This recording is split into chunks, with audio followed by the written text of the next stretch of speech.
Maine at Paolo, nagpahiwatig sa pagbabalik ng kalyeserye, para na kaya ito kay Bimby at Riza, o bilang bagong karakter sa kwento.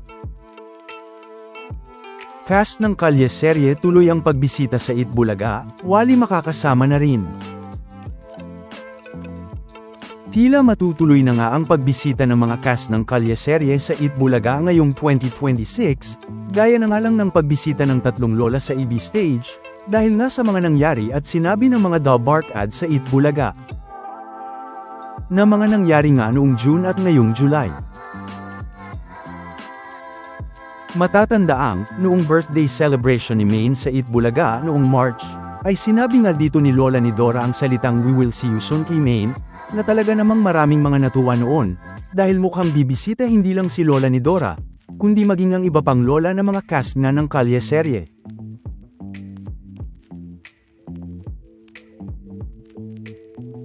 Nauna na rin naman nating napag-usapan noong March din. Na marami pang ang mga natuwa sa sinabing ito ni Lola ni Dora kay Maine, na tila bibisita nga sila sa Itbulaga.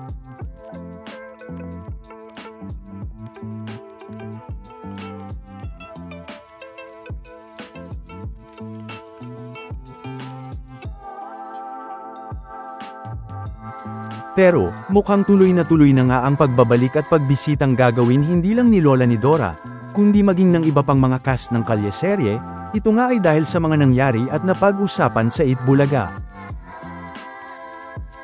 At sa mga nag-aalala naman kay Dabark ads Wally, na baka mahirapan ito kung itutuloy ng Itbulaga ang plano nito na pagbisita ng tatlong lola sa Itbulaga, ay pag-uusapan naman natin yan maya-maya lang, dahil may good news na tayo dyan.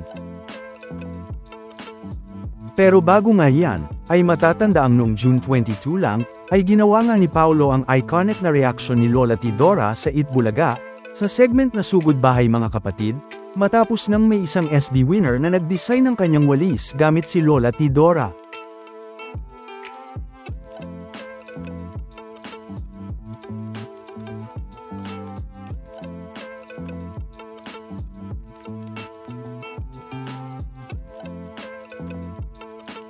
Pero, hindi nga lang yan, dahil noong July 8 na lang, ay may sinabi nga ang mga Dabark ads live sa Itbulaga, na lalong nagpa-excite sa lahat, dahil mukhang may magbabalik o bibisita nga sa Itbulaga.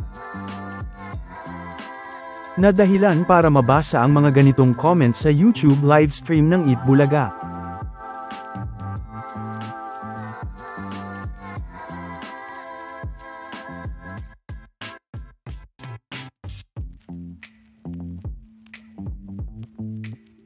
Pero, bakit nga ba napa-comment ng ganito ang mga netizens noong July 8, 2026 sa YouTube livestream ng Itbulaga?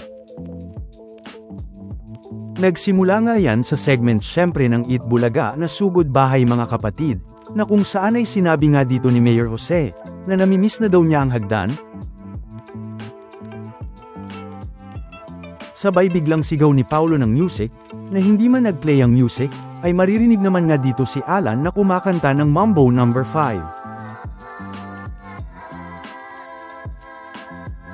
Music! A little bit of Monica in my arms. Na matatandaang, ang pinasikat naman nga ni Lola Tinidora sa kalyeserye, o ang pagsayaw nito ng Mambo No. 5, habang umaakyat o bumababa ng hagdan.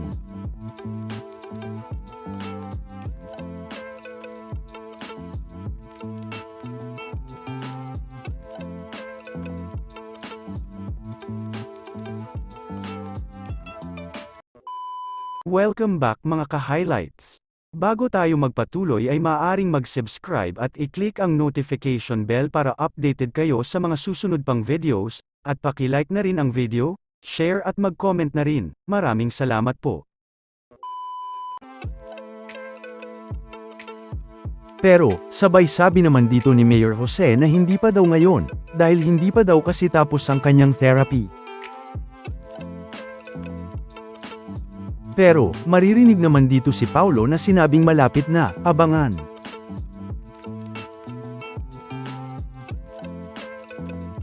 Na sinabi din naman ni Maine ang salitang abangan, pero tila patanong naman. 1 year na, Charis. Abangan. Yabang ay. At sa magsasabi namang joke lang o fake news ito, ay tandaan na marami na tayong napag-usapan patungkol sa nag-umpisa lang sa tila biro ng mga The Bark ads, pero makalipas ang ilang buwan o taon, ay nangyari na nga. Gaya ng matatandaang napag-usapan natin noong November 2025 patungkol sa panibagong show abroad ng mga The Bark ads sa Australia.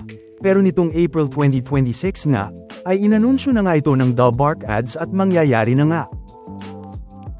At ang pagbabalik o pagbisita ng mga dating mga The Bark ads sa Itbulaga, na napag-usapan naman nga natin noong October 2025, at matatandaang nangyari nga, at sunod-sunod pang ang bumisita ang mga dating The Bark ads sa Itbulaga ngayong 2026.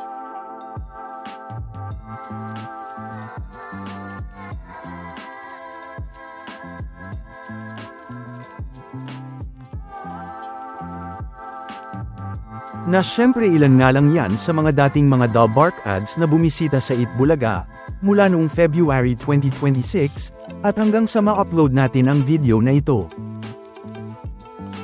Dagdag pa nga dyan, kahit ang biro ng mga The Bark ads noon kay Tito Sen, na napag-usapan naman natin noong March 2024, patungkol sa muling pagbabalik sa politika ni Tito Sen, na matatandaang nangyari nga.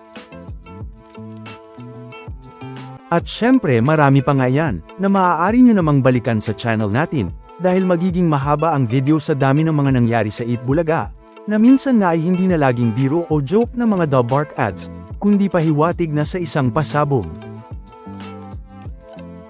Samantala, mukhang makakasama na rin nga si The Bark ads Wally sa pagbisita ng tatlong lola at iba pang cast ng kalyeserye sa Itbulaga, dahil sa pinakabagong update nga sa kalagayan ni Wally, ay makikita ngang hindi na ito naka-wheelchair ngayon, at kahit may tungkod, ay nakakatayo na ito. Matatandaang sa parehong post ng TVJ at ng Arim Hot Springs Resort ni Mayor Jose, ay makikita din nga na okay na si The Bark ads Wally.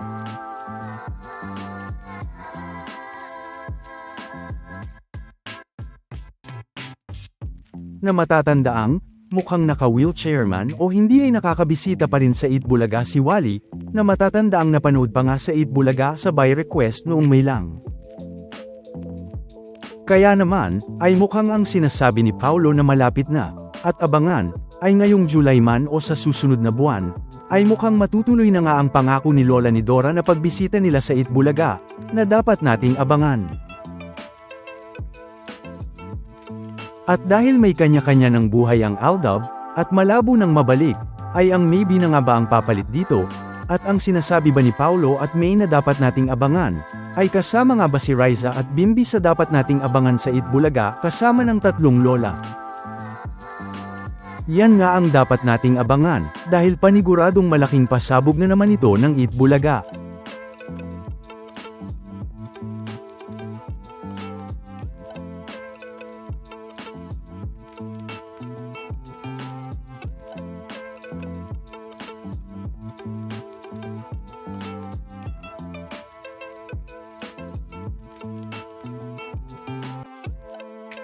Samantala, ano naman ang mga masasabi nyo patungkol sa mga napag-usapan natin sa video na ito?